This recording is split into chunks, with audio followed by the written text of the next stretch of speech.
Hello, hello. Testing, testing. 1, 2, 3. Yeah, now I think we can hear you, Steve. Okay, I don't know what's happened there, but something has. Right. Does that sound okay? Because it's going. I've taken the microphone out. This is going purely through the laptop. Is it okay, Adam? Hello. It's not. I mean, we can hear you more or less. I don't know if everybody gets the same sound. Let me see if I can get a bit. Is that sounding any better if I get closer? I think so. Yeah. Maybe we can do something like this. Yeah, I don't know what's happened. For some reason, the microphone's just. I've literally just did a webinar for somebody else, literally an hour and a half ago, and it was fine. And then had a half an hour break, and then for some reason now it's just decided not to start working. So I'm not sure what's happening, but there we are. But I can do it like this if this is okay, sound-wise. Yeah, we just don't see your screen. We don't see the presentation now at this moment. Oh no, I've just turned it off when I was just trying to get the sound sorted out, so that should be on now. Look. How's that? Yep, I think we're on. Okie dokie, let's get rolling. Apologies, I'm not sure what's happening with the technology, but there we are. That's why I prefer live training to technology. It's always what lets me down. So should we just roll into it, Adam? Yeah, I did the intro already, so I guess we can go on. Please go on, Steve. Okay, perfect. Right, I'm going to get straight into it then. Apologies, everybody, for the delay. Technology challenges on my side, nothing to do with the XTB guys. So welcome, emotions, decisions, and trading, the third of our topics in our three-part series. And just a quick reminder, my name's Steve Ward, work as a trader, performance and psychology coach. Been doing that for nearly 11 years now, working with traders and fund managers all over the globe in a variety of different institutions, banks, funds, energy companies, and proprietary trading groups, and so on.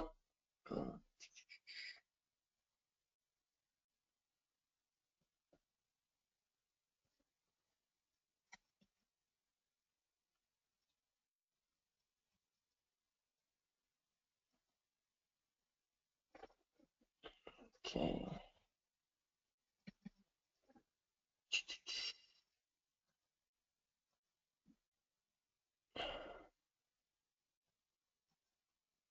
So today we're talking about emotions. Apologies, having some more technical glitches here. Not our lucky day today. And just before we get into the main bit of the session, I want you to take a little bit of time to think about your own trading and how emotions maybe impact on that. So just for a few moments, just think about maybe in your recent trading, how emotions may have in some way affected your trading decisions or your performance. And maybe think about how it's different, you know, how the emotions and how they affect you are different between when you're trading well and when you're trading maybe not so well.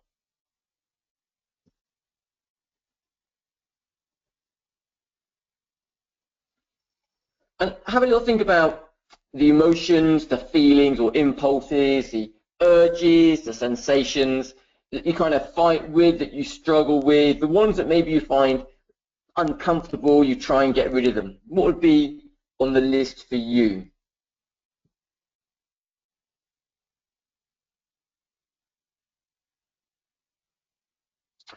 So it's interesting when we look at emotions in trading, and I want to really very quickly give you an idea about how our thinking about emotions in trading has evolved over the last 10 years, certainly since I've been involved in trading, and how that runs parallel to the evolution really of what we know about emotions from neuroscience. So when I first started working in trading, it's 2005, and it was very common for traders to ask me in coaching, Steve, can you help me to trade without emotions? That was a very common question. You know, I'm a good trader, I've got a good strategy, my emotions are getting in the way. And I think because of a result of that, at that time, that was the, it was the, or I guess the control period. Can we control emotions? Can we trade without them? But the role for me as a coach, really, the answer is no. I can't help a trader to trade without emotions, and I'll explain more about what that is in a moment. So then we get traders really looking for, how do they become more effective in their trading? And one of those ways, I guess, what they were trying to do was, can I take emotion out? If I can't remove it from myself, can I find a different solution? And the way they did that was by obviously automating, and that was a process, I guess, of in a way trading without emotion. And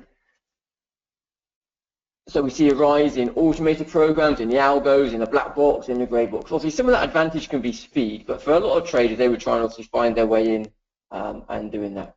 Now, what we see, if we come right up to date into modern times, is the trend in computer programming is something called affective programming, A-F-F-E-C-T-I-V-E, affective programming. And affect is a neuroscience word for feeling. So what we're seeing at the moment is computer programmers trying to put emotion into black boxes because they've realized that logic alone isn't enough. The supercomputer as such for trading will be a blend of emotion and cognition, of thinking and feeling. And that's actually what if we go back to 2005, that's what we had, and that's what we still got. That's the human advantage. And in a nutshell, really, without having too much time, but over the last 10 years, 3 key things have evolved out of neuroscience that we need to really be aware of. One, and this is largely based initially on some work done by a guy called Antonio Damasio, we know now that emotions are key in the human decision process. When information comes in to your brain, it comes in through your senses, and it comes into the limbic system in the midbrain, and an emotion is attached, and then it's sent up to our thinking brain. So information in, feeling attached, then information up to the thinking brain. So we're feeling first, then we're thinking, and that feeling is there to help us in our decision making. We were feeling before we were thinking. Great book by Antonio Damasio, if you want to read it, Descartes' Error. Emotions are a bit like data. So emotions have evolved to be like data for us. And it's one of the key reasons we have emotions is to help us to kind of process what's going on around us, to get information from what's going on around us, and it mobilizes energy. So, if let's say if there's some danger around, we might get the sense of the feeling of fear. It lets us know there's some danger. It mobilizes energy for the fight, flight, or freeze response. So emotions are kind of making sense of the world around us, giving us information very quickly, very fast, and they're also mobilizing energy. But emotions really are like a data system. They're giving us information. And if emotions are key to making decisions, and emotions are data and therefore useful, then what it means for us in terms of traders is we shouldn't be trying to avoid emotion. And actually, if emotions are key to decision making and deeply rooted in the brain, we can't just turn them off anyway. So we've got them. So the paradigm, the new way of thinking is embracing rather than avoiding. And I'll show you why that's really important later on. So what I want to try and do today is enable you to become an emotionally intelligent trader, to be able to work with your emotions in an effective way in line with the latest neuroscience and what we know about the brain and what we've seen working on the trading floor. So there's 4 key things really to becoming emotionally intelligent, particularly as it relates to trading. The first one is the ability to recognize and assess emotions in yourself and in others. And actually in others is important because this is where we can get a bit of market sentiment and feel. The second step is integrating emotion into your thinking and into your decision-making process, so using emotion. Thirdly, understanding emotion in yourself and others. This is a bit like the data. What does the emotion mean? If I'm feeling fear, what is that telling me? If I'm feeling anger, what's that telling me? And then finally, the ability to manage or regulate emotion in yourself or in others. So they're the four kind of key themes. I think, if you can develop those skills and abilities, they're very, very helpful in trading. This is going to be our simple 3 steps that we'll go through today. So 3 kind of sets of skills we'll have a look at. One is developing your emotional awareness. Secondly is working on being more accepting of our emotions. And then thirdly, having an action focus on it. We'll explain these more as we get into them, but this is our basic framework. These are really the 3 skills you need that you can start using from today to be a more emotionally intelligent trader. So this is a framework that I've taken from some guys who have been working with the military, helping them to be more effective decision makers in risky and uncertain environments, very similar to the trading environment. And what they're saying, which is important for us to realize, is that emotions play a key part in situational awareness, the ability to have awareness of yourself, awareness of others, and awareness of the environment. And actually, the emotions are giving us information about the environment, and therefore they're supporting rational decision making. Often we get caught in the trap of, was a decision rational or was it emotional? It doesn't really work that way. A decision can be rational and emotional. So let's say you're in a situation, you've got a sense of fear. That fear is a signal telling you, to kind of watch out, look out, could be some danger. There is real danger. You take action to avoid the danger. There you've made a very good decision, but predominantly based on emotion. So emotional and rational. We can have rational and irrational, maybe for sure, but we don't want to get into, I think, emotional and rational. They can support each other. Now, we can have 3 ways of working with emotions. Typically, for a lot of people, we see emotions as being a bad thing. That means we try and suppress them, we try and get rid of them. The danger with that is actually we lose awareness, we lose situational awareness. And what happens with suppressing an emotion, it's a bit like being at the beach and having a beach ball and holding it under the water. It's taking energy, it's taking focus away from the screens, but the emotion's still there, it hasn't gone anywhere. And actually at a later date, if you let go of the ball, it comes flying out, and that's where we can get that whoosh of emotion that can lead to revenge trading and trading behaviors which are completely unhelpful. But we also don't want to be on the other side of the screen indulging our emotions. This is where we're kind of really in the emotion, we're playing the emotion out, we're playing with the ball, throwing it in the air, and this is where we're reactive and we're very impulsive. Where we want to try and be is in this middle ground here, having an awareness of our emotions, noticing them as they come, as they go, as they arise. And this would be a bit like having your beach ball, but having it on the water. So the ball is on the surface, and actually with the tide and the wind, the balls come, the balls go. We're aware of it. We're not using energy playing with it or holding it under the water. We've just got awareness, and we can then have more energy and focus to free up on the things that really matter around that. And that's where I want to try and enable you guys to get to, is in this awareness state where we're noticing, but we're not suppressing and we're not reacting. And they're the ones where emotions can really start to become much more of an interference than they perhaps need to be. So let's have a look at some skills for developing emotional awareness. There are 3 key ways that you can do this. We're going to work on one today just because of time and simplicity, which is checking in. Checking in is simply the process of checking in and noticing how you're feeling. So during the course of the trading session, checking in, asking the question, how am I feeling right now? Or what emotion is present right now? And just noticing what emotion it is and naming it. Okay? Now there's a very beneficial effect of not just noticing emotion, but also naming it. So if you're noticing, maybe you're feeling a little bit of, let's say some anxiety. So the feeling of anxiety arises, you notice the feeling of anxiety, and you might say to yourself, okay, here's some anxiety, or I'm experiencing, or I'm feeling some anxiety. When you name an emotion, you actually reduce the intensity of the emotion. It's called naming and taming. Naming and taming. When you name the emotion, we tame the emotion. A guy called Matt Lieberman, neuroscientist from UCLA, has developed that kind of process.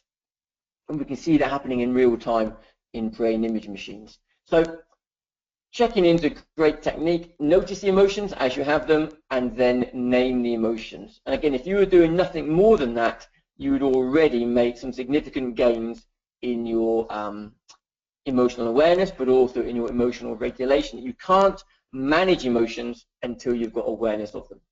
If you wanted to develop your skills further, then areas such as mindfulness or meditation or awareness training with techniques like breathing and body scan techniques are very powerful, because they get you to notice what's happening in your emotional state in real time. It's happening, you're aware of it while it's happening. So if you want to kind of really supercharge your skills and really develop this ability, then that's an area you can have a look at. And the other one you can have a look at is biofeedback training, where you're hooking yourself up to software, you're training yourself to regulate the emotional state while seeing what's happening on the screen in terms of maybe heart rate and breathing and so on. So you're getting this feedback between what you're doing and what's going on the screen.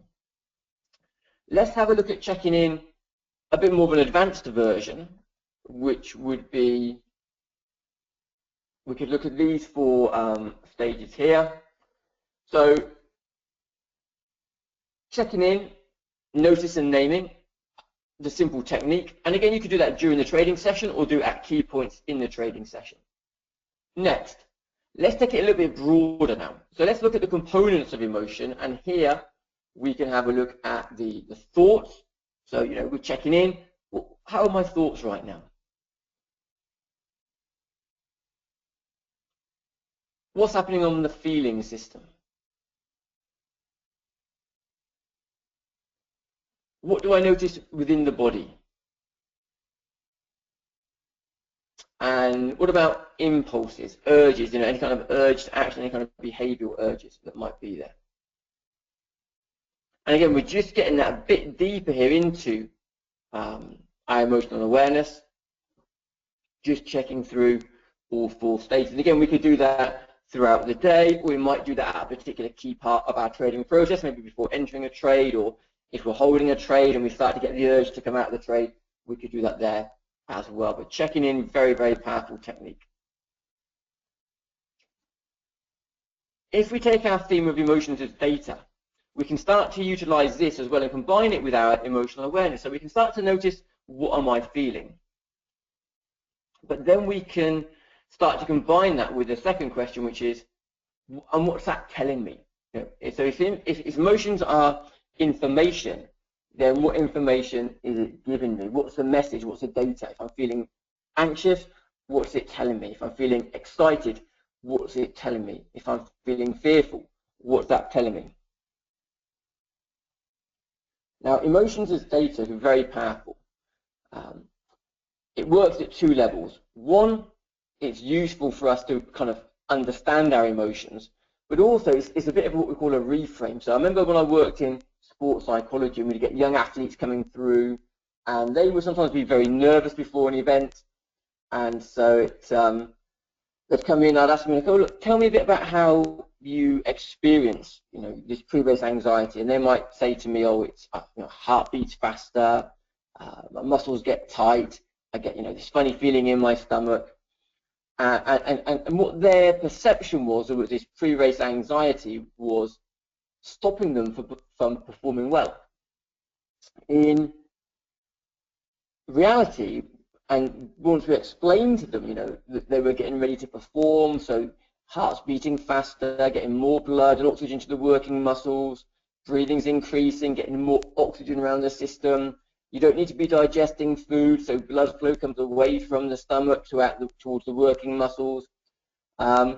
Once they start to realize, actually, oh, a lot of this is actually helpful for me, it's helping me to perform, then suddenly all the things they thought were unhelpful and were holding them back now become helpful and performance enhancing. And it's the same with our emotions. When you start to see emotions as data and not as negatives, then it's a reframe, it's a shift in how you perceive things, but it's a shift in how you also experience things. So, you know, when we get the emotion of fear, what am I feeling? I've got a feeling of fear. What's it telling me? Probably it's saying, watch out, some potential danger. What do I want to do with it? Well, probably we want to check it out. Use the thinking brain. Let's have a check out and see what's going on in case there is some danger. And if there is, we can react to it. If there's not, okay, it was a false alarm, but better safe than sorry. So it's a really great way to begin to be more emotionally intelligent, is think about emotions as data. What am I feeling? What's the message? What's it telling me? And what do I want to do with it?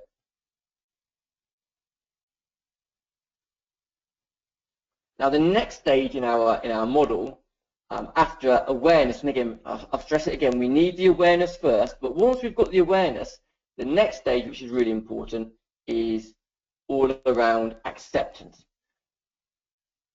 A lot of our trading behavior can be what we call aversive. We're trying to avoid something, and by avoiding something, we take a behavior which unfortunately all too often actually gets in our way. So loss aversion is a very easy one for us to think about. You know, we're averse to losses, so when we're in a situation of losing, to avoid the loss, we stay in the position. It may come back, but quite often we find it goes further and we incur bigger losses. This is the same for ambiguity, it's the same for regret. So these are three sort of the really powerful ones around aversion. So what we have to think about is if aversion is taking our behavior in one way and we want to behave in the other way, it's what's the alternative to aversion? And the alternative to aversion is acceptance. And it's really important because quite a lot of our trading behavior is a playoff between short-term discomfort and long-term gain. So if we think about, again, let's stay with our losing trade example. We're in a losing trade, it's coming down towards our stop loss, starts to get uncomfortable, we don't want to take the loss.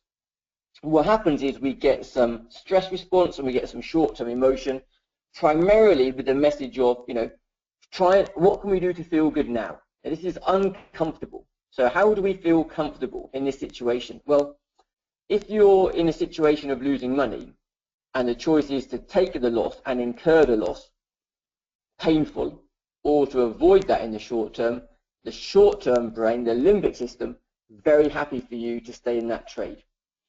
It's focused on instant pleasure now, avoiding pain now. And by staying in a losing trade, we avoid that short-term pain. But there are long-term consequences to that behavior. The alternative is we have to learn to accept and work with the short-term discomfort in order to get the long-term gains. So we've got this kind of playoff between feeling good and feeling right. It's the limbic system, the emotional brain, versus our cortex. And this is going on in lots of examples. You know, when we're running profits, it's the same thing. It gets a bit, we get a bit of discomfort. Will it go up further? Will it come back against me? You know, when it gets uncomfortable, we take action to avoid feeling uncomfortable. But lots of those behaviors work against us. This is how it would look for our losses situation. You know, this is a pain avoidance scenario. Short-term avoidance of pain, we stay in the trade, but the potential for bigger losses is increased. Or we have to take the short-term acceptance of pain of loss, exit the trade, and then we minimize our losses in the long run. Now, how do we stay in these uncomfortable positions? Well, there's a couple of things that happen, or in these uncomfortable situations. A couple of things happen. One is we need to, before we even are in our trade, we need to be open and accepting to the fact that we are going to experience discomfort, both on the downside for our losses and running our trades to the upside for our profits. And that discomfort is something I think when you're newer to trading, you keep hoping it's going to go away. But I've got guys I coach who've been trading 15, 20, 25 years plus, and they still encounter these discomforts. They've got better at managing them. They may be slightly less impactful, but they're still there. So it's not an absence of these discomforts. They've just got good at managing them and working with them. Once we start to see emotions as data, once you increase your emotional awareness, you will shift the intensity of the emotions, so it will be easier to stay with the difficult situations, because they won't be as difficult anymore. We make them more difficult by making the emotions the enemy. But once we learn to become much more of an observer of our emotions, we can remove ourselves from that high intensity and get a little bit of distance, and this is where we get the choice and flexibility to be essentially more disciplined. But it means a couple of things. One, it means we've got to start to notice the temptation to suppress, to drive away unwanted thoughts and feelings. This is a common human tendency, you know, is suppression, pushing things away, avoidance. It's our way of dealing with discomfort. But what we need to do in trading, if you want to be a successful trader, is we have to embrace this discomfort.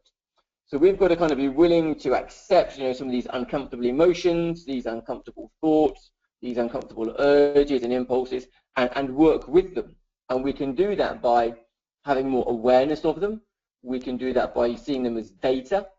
So we're doing a reframe, a shift in our perception. We can also do that through experience. You know, the more that we practice working with difficult emotions, the easier it becomes over time. It's the exposure effect. But it's also this mindset, you know, about kind of accepting the difficulty and working with the difficulty. It's important. And the more of an observer you can become, the easier in a way it is. You know, it's a bit like, imagine a river.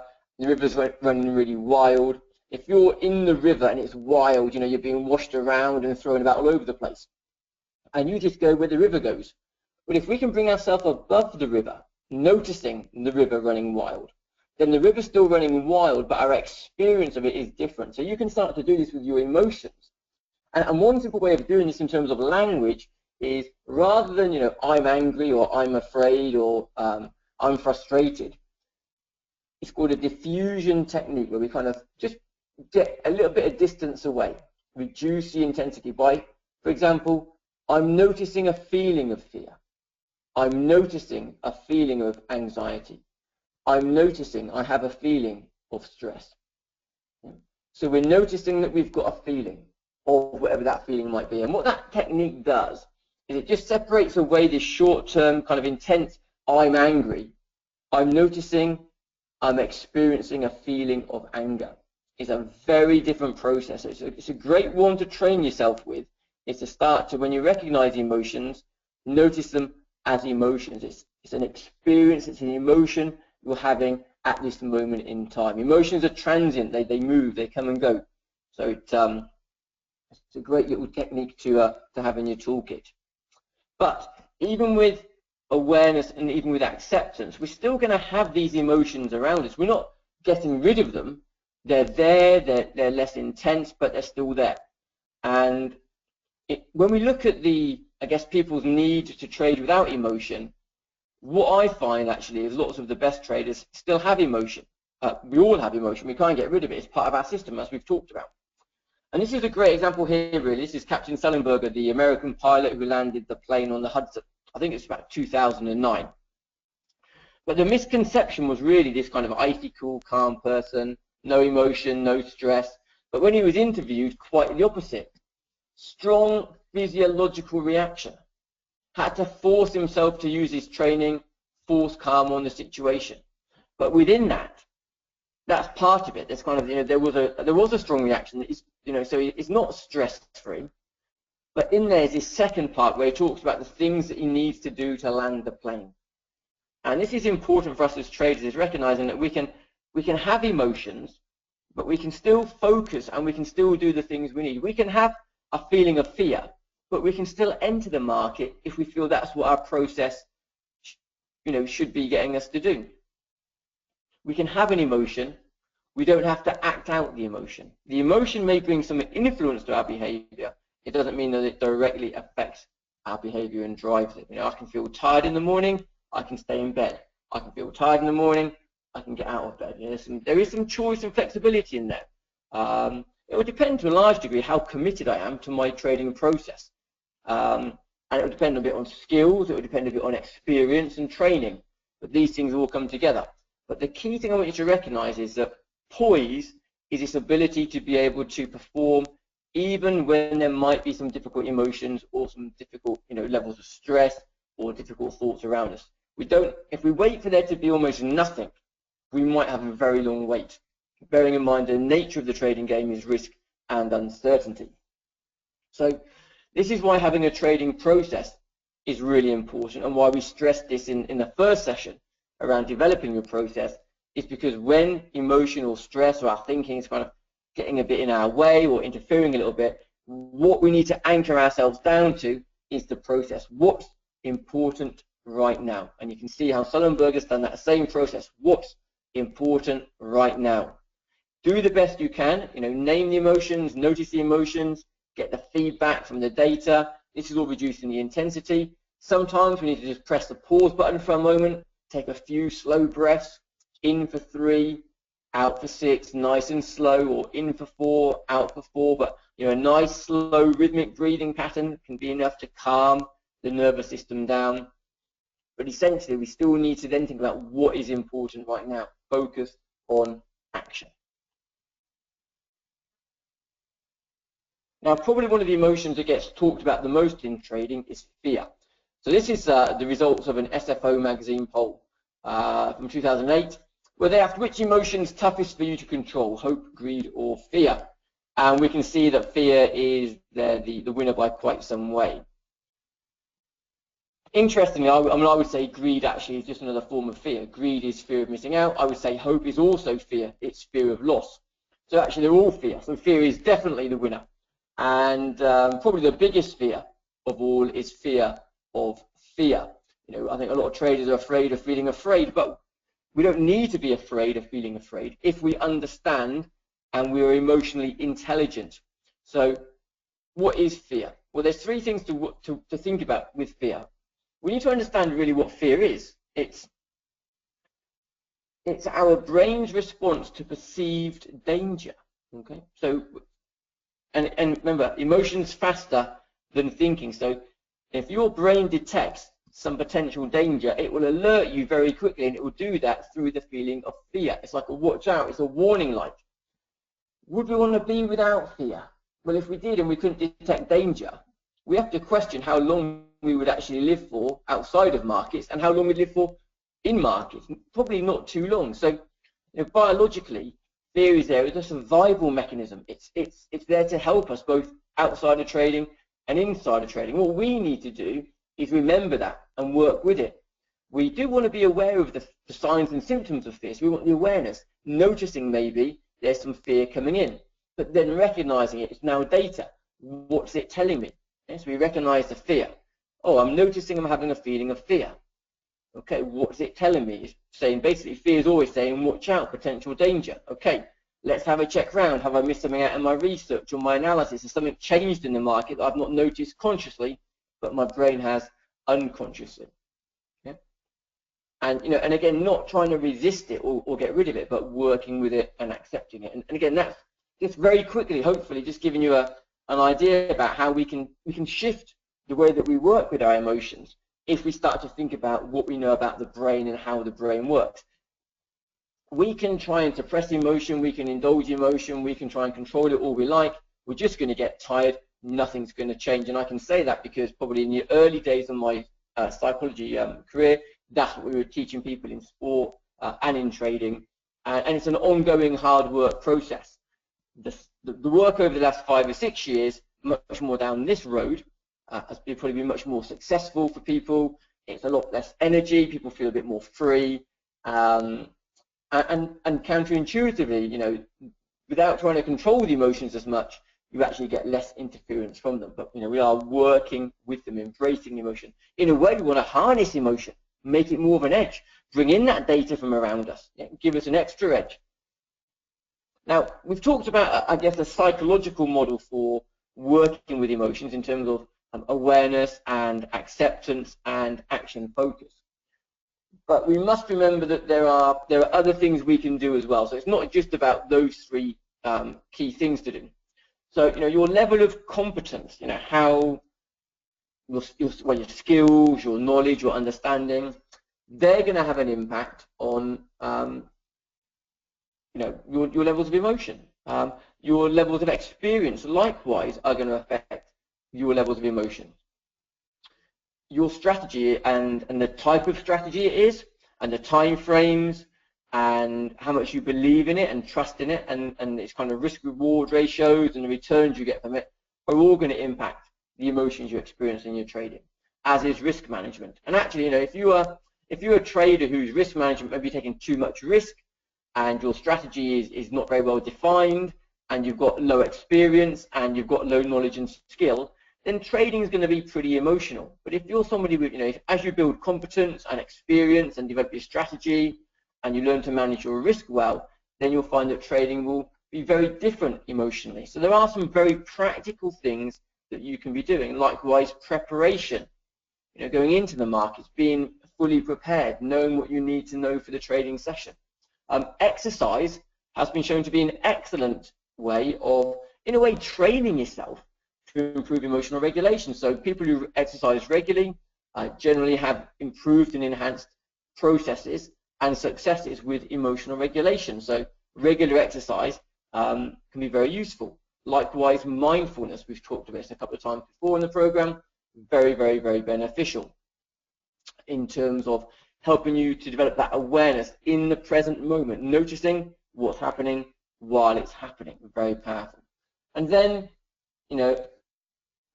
again, where do we place our attention and focus? We know that in lots of performance situations where people focus too much on the process, focus too much on the outcome, they get performance anxiety.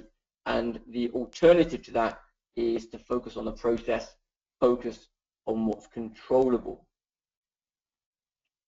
So it's a combination really of understanding a bit about the brain and the neuroscience. There's a combination around developing awareness particularly around, I think the first steps are just by checking in, just by noticing and naming those emotions. Your next step is really then to look at acceptance, to move from loss aversion to loss acceptance, to move from regret aversion to regret acceptance, to move from ambiguity aversion to ambiguity acceptance, and to make these shifts. And the key thing there is we have to move away from the old model, the conventional wisdom that emotion is bad and we should try and be without it, towards what we know now, which is emotion is there to help our decision-making process. Yes, for sure, at the extremes, emotion can get in the way of our decision-making process. But that's where we need to be able to regulate it. In the middle area, a lot of the time, we want to kind of harness that and work with it. We need to keep our focus on action, and this is where having your process and things like checklists become very, very helpful and important. And for Sullenberger, for sure, the checklist process based with experience and training, and then those checklist reminders, what's important right now, would have been really important. And then we can also utilize, I guess around the edge of that, at a more behavioral level, emotional management strategies around competence and resiliency and risk management and preparation and mindfulness and so on. And it's really when you put all those things together that actually you start to really shift the experience of your trading in terms of the emotions you experience or not. Now, I think for newer traders, the one bit of advice I would give is definitely think about your risk. Keep risk comfortable. As soon as people start increasing risk to points where it's uncomfortable, this is where the emotions come in, the nervous system gets aggravated, stress response kicks in, and it's very, very difficult. So it's always better to trade slightly smaller than try slightly larger. But I say there are a number of things you can do there. I would strongly encourage you, if you really want to look at, getting more of a handle on your emotions, working with them more effectively, the mindfulness area or meditation or attention or awareness training, whatever we want to call it. But I think there's lots to offer in that area there for people, so we can start to experience and work with emotions in real time. Okay, I'm going to finish off on emotions there. It's a big, big topic.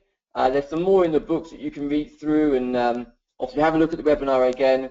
But obviously, I'm very happy to take any questions that you've got around emotions specifically, but also around trading psychology in general.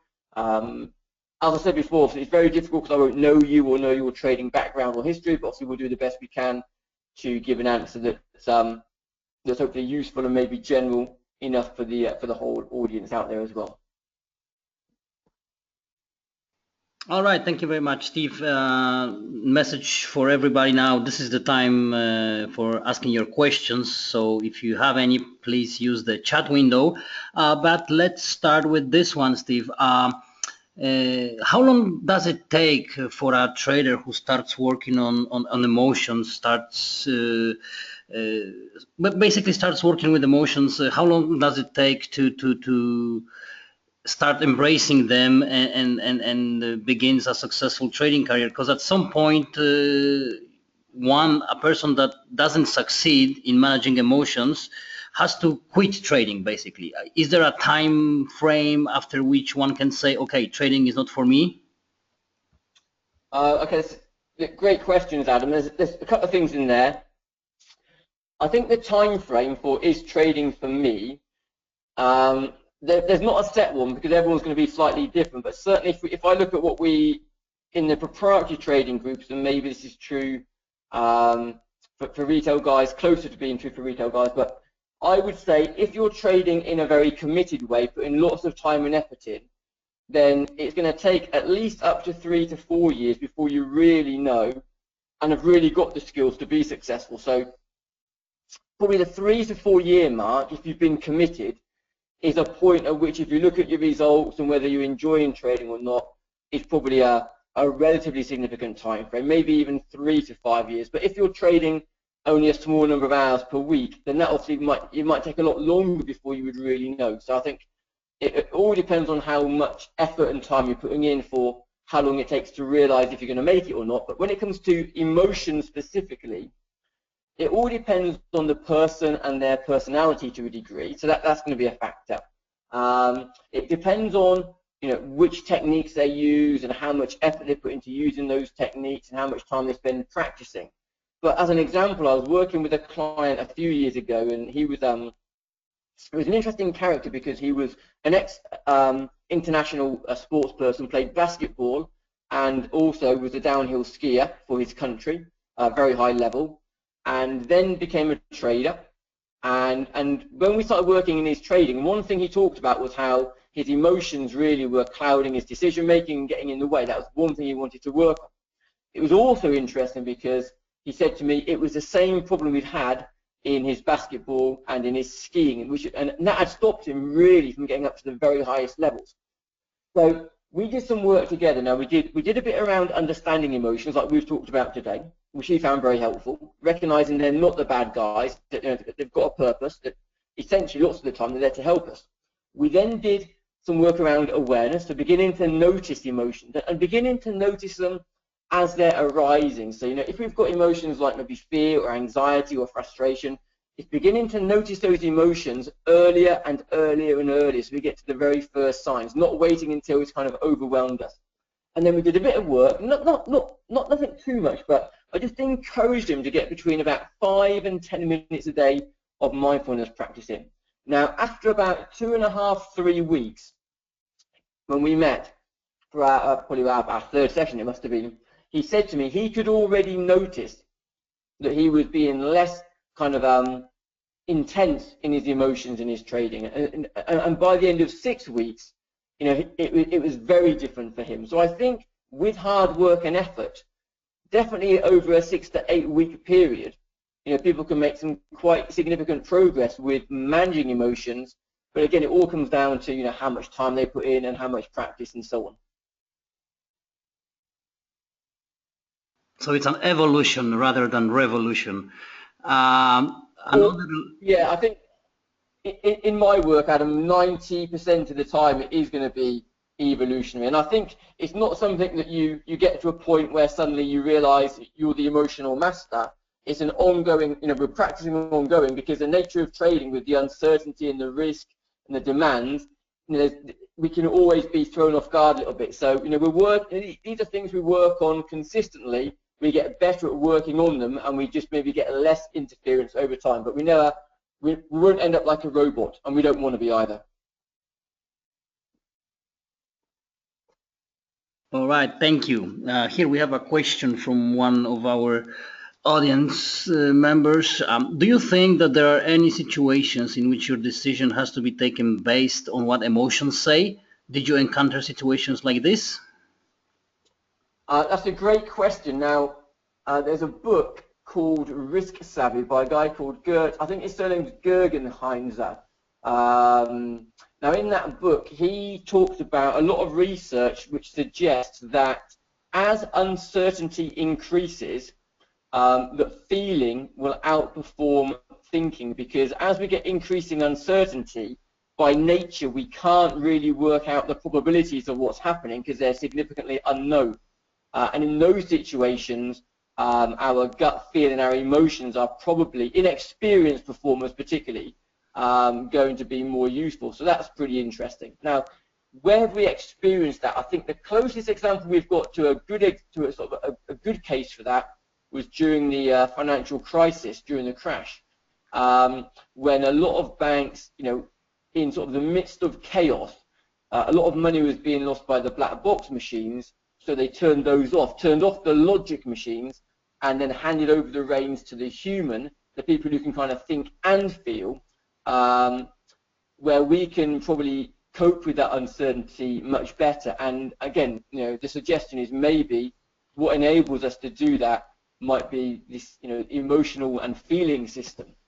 And again, it is very well evolved, and one of the prime functions of the stress response and of emotion at a basic level is risk reward. It's fear for risk and it's excitement for reward. So we can get very fast, very quick information from our emotions. And that's probably actually the other time when emotion may outperform logic, or probably does, is for very short time frame price action traders, where you're learning through pattern recognition, it's implicitly learnt, and actually you're trading much more off feel most of the time than you are off logic. And actually with some very short time frame traders, it's very hard for them to explain what they do and why they do it, because they never really learned it anywhere. It's all been developed through feel. So yeah, I would say there definitely are times when the bias is going to be more towards emotion than sort of thinking and logic.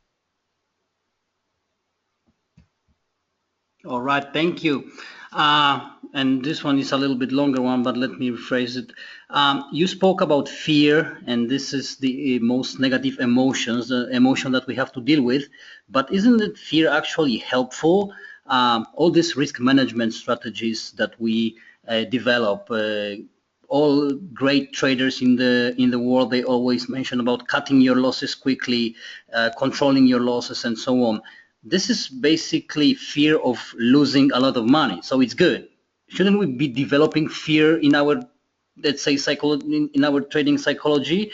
Because of that, we are afraid of losing a lot, and thanks to that, we can survive longer periods of losing trades by being afraid of losing. Yeah, well, that's the point. Obviously it didn't come across very well, but that's exactly the key point I'm trying to make. I've tried to make in the webinar, is the fact that our emotions are there to help us. Emotions are key to our decision making, that they are data, and that we don't want to be without them. So whether it's fear or whether it's excitement or whatever the emotion is, we don't want to be without them, because every emotion we're having is telling us something. And that's why when we looked at the slide around fear, I talked about, I think I labeled it understanding fear, because the point of that slide is exactly what that guy was saying there, that embracing fear. We're not trying to be without it. It's about awareness, recognizing the signs of the fear coming in, about understanding the data behind fear, which is saying, watch out, be careful. That's why we get the feeling of fear. And accepting, it's biological. We can't be without it, and absolutely healthy. I mean, this is one of the key things around emotions, is at a very basic level, we just go back to, there are 8 primary sort of key emotions, and sort of 2 of those are fear and excitement. They're sort of the 2 ends of the continuum. And fear is our risk emotion, and excitement is our reward emotion. And they definitely can help and guide us in our decision making. So yeah, I absolutely agree with what that person was saying. And that's what I was really trying to get through, but obviously maybe it didn't come through as clearly as I hoped. Okay, and I guess the last question. So if emotions help us people in our trading, is there a day in the future that computers or automated systems can surpass human traders? Well, they can surpass us already based on speed, so it all depends on obviously the type and style of trading. So if you look at HFT, high frequency trading, that surpasses human emotion based on obviously just superior speed. They can surpass us in terms of complexity sometimes, but again, going back to where we've got the uncertainty, and the greater the uncertainty, that's where, you know, I think humans can, and adaptability actually, and flexibility. This is where we still have significant edge as humans. I think that the warning time will be this evolution now of affective programming, where they're actually trying to program emotion into computers. When they can have computers that can think and can feel, and I think they're quite a long way away from that yet, because emotion's pretty complex. But when they can have those two, then I think, you know, that's a pretty powerful computer, and we probably should be wary. But I think until then, you know, I think the only organism, or the only thing on the planet that's got both well-established thinking and feeling is us. So for a short time, we still have the edge.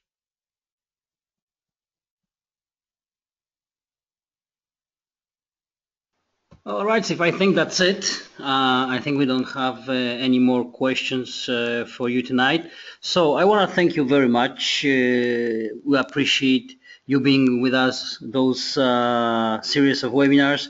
I hope that everybody learn a lot and can apply this to their trading and improve their trading. So thank you very much, Steve, again, and thank you everybody for attending today's and the previous webinars. Thanks, Adam. Thanks very much.